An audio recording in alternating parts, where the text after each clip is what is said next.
குடும்ப வாழ்க்கையில் இரண்டாம் திருமணம் அப்படிங்கிறது உண்டா இல்லையா? தனுசு ராசிக்கு நேயர்களுக்கு மிகப்பெரிய ஒரு குழப்பம் அடிக்கடி ஏற்பட்டுகிட்டே இருக்குது. ஏன்னா வாழ்க்கை ஒரு தடவை திருமணம் ஆகிறது அப்படிங்கிறத பெரிய விஷயமா இருக்குது. அந்த திருமண வாழ்க்கையை சரியாக கொண்டு போகிறது, ஒரு குடும்ப வாழ்க்கையை நன்றாக கொண்டு போகிறதே ஒரு சாதனையாக இருக்கும் பட்சத்தில் இந்த இரண்டாம் திருமணம் அப்படிங்கிறது உண்டா அப்படிங்கிற கொஷின் நிறைய தனுசு ராசி நேயர்களுக்கு இருக்குது. யாரும் சொல்லாத ரகசியம் அப்படிங்கிற கான்செப்டில் இந்த தனுசு ராசி நேயர்களுக்கு சில நேயர்களுக்கு இரண்டாம் திருமணம் அப்படிங்கிறது உண்டு அப்படிங்கிறத இந்த வீடியோவில் சொல்ல போகிறேங்க. ஒரு 3 பாயிண்ட் இருக்குது. இந்த 3 பாயிண்ட் கிளியராக தெரிஞ்சுக்கோங்க. இந்த 3 பாயிண்ட் தெரிஞ்சுக்கிட்டிங்கன்னா கண்டிப்பாக எல்லா தனுசு ராசி நேயர்களுக்கும் ஒரு கிளாரிட்டி அப்படிங்கிறது குடும்ப வாழ்க்கையில் வந்துடும். தனுசு ராசிக்கு குரு பகவான் தான் அதிபதி. அடுத்தவங்களுக்கு இவங்க சொல்லக்கூடிய எல்லா விஷயமும் பொருந்தும். ஆனால் இவங்க வாழ்க்கையில் நடைமுறையில் எதுவுமே ஒத்து வராது. குடும்ப வாழ்க்கையில் தனிப்பட்ட முறையில் பல பிரச்சனைகள் அதிகமாக சந்திக்கக்கூடிய ராசி தனுசு ராசி. தனுசு ராசியை பொறுத்த வரைக்கும் ஒரு சின்ன விஷயம் சொல்கிறேன்னா, சுக்கிர பகவானின் திசை அதிகமாக அனுபவிக்கக்கூடிய ராசி தனுசு ராசி. அதுவும் உத்திராடம் நட்சத்திரம்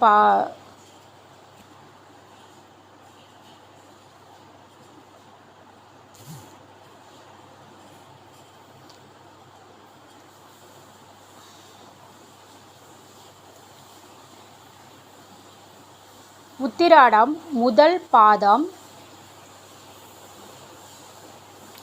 தவிர மற்ற 2 பாதம் நட்சத்திரமும் சுக்கிர திசையை முழுவதும் பார்த்திங்க அப்படின்னா அனுபவிப்பாங்க. அப்படி இருக்கும்போது கண்டிப்பாக உங்கள் ஜாதகத்தில் 7ஆம்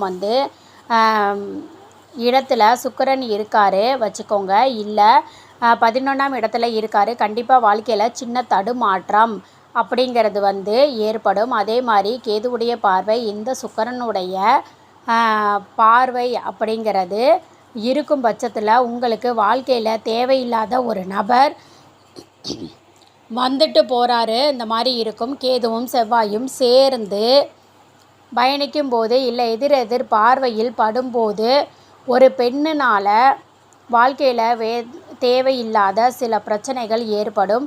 அதே இந்த 2 கிரகத்துக்கும் சுக்கிரன் பார்வை ஏற்பட்டால் ஒரு பெண்ணால் அசிங்கம் ஏற்படும். சுக்கிரன், கேது மற்றும் செவ்வாய் 3 கிரகங்களில் 2 கிரகங்கள் 11ஆம் வீட்டில் அமர்ந்தால் இரண்டாம் திருமணத்திற்கான அமைப்பு அப்படிங்கிறது ஏற்படும். சுக்கிரன், சூரியன் மற்றும் கேது இந்த 11ஆம் இடத்துல அமரும்போது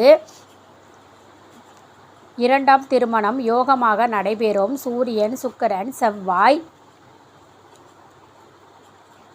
அமர்ந்து 11ஆம் இடம் பலம் பெற்றால் இரண்டாம் திருமணத்தினால் வாழ்க்கையில் ஒளிவிளக்கு உண்டாகும். களத்திர ஸ்தானாதிபதி, குடும்ப ஸ்தானாதிபதி இருவரும் 4ஆம் இடத்துல அமர்ந்து சுக்கிரன், கேதுவுடன் தொடர்பு பெற்றிருந்தால் இரண்டாம் திருமணம் ஏற்படலாம். இந்த தனுசு ராசிக்கு ஏன் மேடம் இவ்வளவு சொல்கிறீங்க அப்படின்னா, குடும்ப வாழ்க்கையில் அதிகமாக பிரச்சனையை சம்பாதிக்கிறதே இந்த தனுசு ராசி தான். தன்னுடைய வாழ்க்கையில் எதுக்கு வாழறோமே அப்படிங்கிற விஷயம் தெரியாமலும், வாழ்ந்த வாழ்க்கை அர்த்தமாக இருக்கா அப்படிங்கிற ஒரு விஷயம் அவங்க மனசில் அடிக்கடி ஓடிட்டே இருக்கும். பிரச்சனைன்னு ஒதுங்க முடியாதுங்க. தனுசு ராசிங்க ஆணாக இருந்தாலும் சரி, பெண்ணாக இருந்தாலும் சரி, முதல்ல நான் சொல்கிறது ரிஷபம், கடகம் மேரேஜ் பண்ணாதீங்க.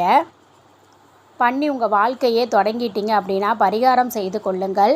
ஏன்னா 6, 8 அப்படின்னு வரவே கூடாது. மேலும் நீங்கள் தனுசு ராசியாக இருந்து தனுசு லக்னமாக இருக்கும் பட்சத்தில் லக்னத்தில் சுக்கிரன், கேது அமைய பெற்றால் உங்களுடைய வாழ்க்கையில் திருமண வாழ்க்கை போராட்டமாக இருக்கும். விட்டு கொடுத்து போய் சாரி சொல்லி எதுவுமே பிரயோஜனம் இருக்காது. எல்லா பிரச்சனையாக இருக்கும். எந்த விஷயம் எந்த திசை திரும்பினாலும் அதில் மகிழ்ச்சி அப்படிங்கிற ஒற்றை வார்த்தை இருக்கவே இருக்காதுங்க. போராடி தோல்விதான் ஏற்படுமே தவிர வெற்றிங்கிறது ஏற்படாது. நம்ம மனசளவில் தவறு செய்யாமல் இருந்தாலும் வாழ்க்கையில் தன்னை சுற்றி உள்ளவர்கள் நயவஞ்சகர்களாக இருப்பார்கள். நம்மளை தனிமைப்படுத்திடுவாங்க.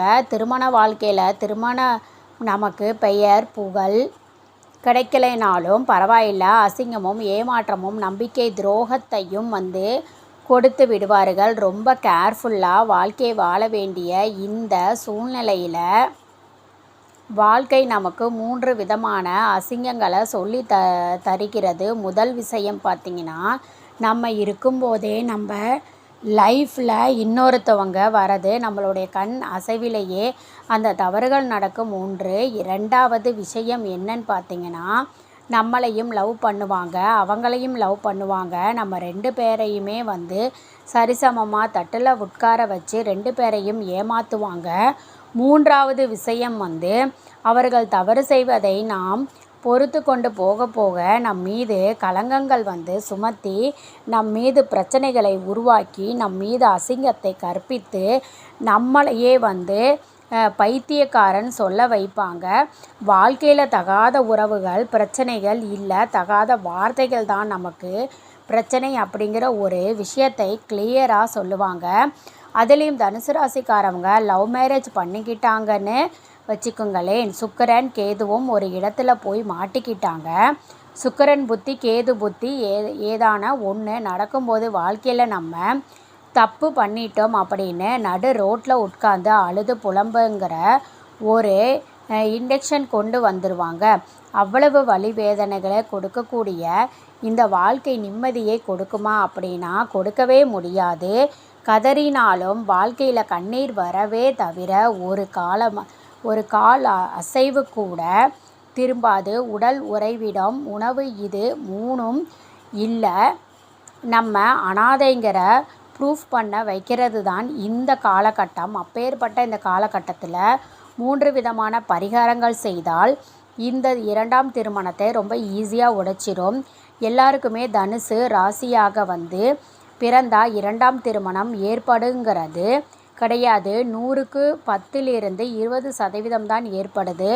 ஆனால் இந்த மாதிரி கிரக அமைப்புகளே தசாபுத்திகளோ இல்லை கோச்சாரங்களோ தவறாக அமையும் போது தவறான ஒரு நபர்னால் நம் ஆப்போசிட்டில் உள்ளவங்க பர்சனல்னால் இல்லை நம்முடைய சொந்தக்காரவங்களால நட்புனால் கூட பிறந்தவங்கனால கூட ஏற்படக்கூடிய பாதிப்புகள் கண் திருஷ்டி வீட்டில் இருக்கக்கூடிய கிரகதோஷம் வாஸ்து எல்லாம் சேர்ந்து ஒரு சுற்றும் பாருங்கள். உங்கள் வாழ்க்கையில் உங்ககிட்ட இருந்து பிரிஞ்சிருக்க மனசில் ஒரு பக்கம் உடலால் வேதனை அப்படின்னா அதே நேரத்தில் உள்ளத்திலும் வேதனை. தட் மீன்ஸ் ஃபிசிக்கலி மென்டலி பிரச்சனை உங்களுக்கு மிகப்பெரிய பாடத்தை கற்றுக் கொடுக்கும். எப்படி தெரியுமா? டெய்லியுமே உங்களுக்கு தலைக்கு மேலே கத்தி தொங்குற மாதிரி இருக்கும். சூழ்நிலையில் ஒரு தெளிவான முடிவை எடுப்பதற்கு நீங்கள் பரிகாரங்களை செய்யுங்க.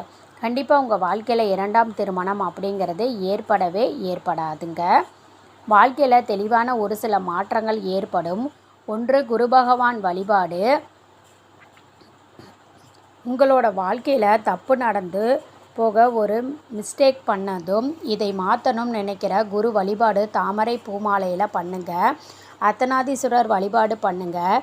3வது முக்கியமான விஷயம், நீங்கள் பூர்வ ஜென்மத்தில் பாவமோ நிகழ் ஜென்மத்தில் பாவமோ இந்த தோஷ பரிகாரங்களை தாண்டி பாவம்ன்ற ஒரு வேர்டு குறையணும். அது எங்கே நடக்கணும்னு புண்ணிய நதி கும்பாபிஷேகம் இதுகளில் மட்டும்தான் கிடைக்கும். இதை செஞ்சிங்கன்னா வாழ்க்கை உங்கள் சூப்பராக நடக்கும். இல்லை மேடம் எனக்கு இதை தாண்டி பிரச்சனை இருக்குது, இண்டிவிஜுவலாக ஜாதகத்தை பார்க்கணும்னா கண்டிப்பாக பார்க்கலாங்க. நீங்கள் கமெண்ட் பண்ணுங்கள், நான் உங்களுக்கு நம்பர் சென்ட் பண்ணுறேன். நீங்கள் ஜாதகம் பார்த்துக்கலாம். நன்றி. இந்த வீடியோ பிடிச்சிருந்துச்சின்னா வீடியோவை லைக் பண்ணிக்கோங்க, சேனலை சப்ஸ்கிரைப் பண்ணிக்கோங்க, உங்களோட ஃப்ரெண்ட்ஸ் அண்ட் ஃபேமிலிக்கும் ஷேர் பண்ணுங்கள். நன்றி.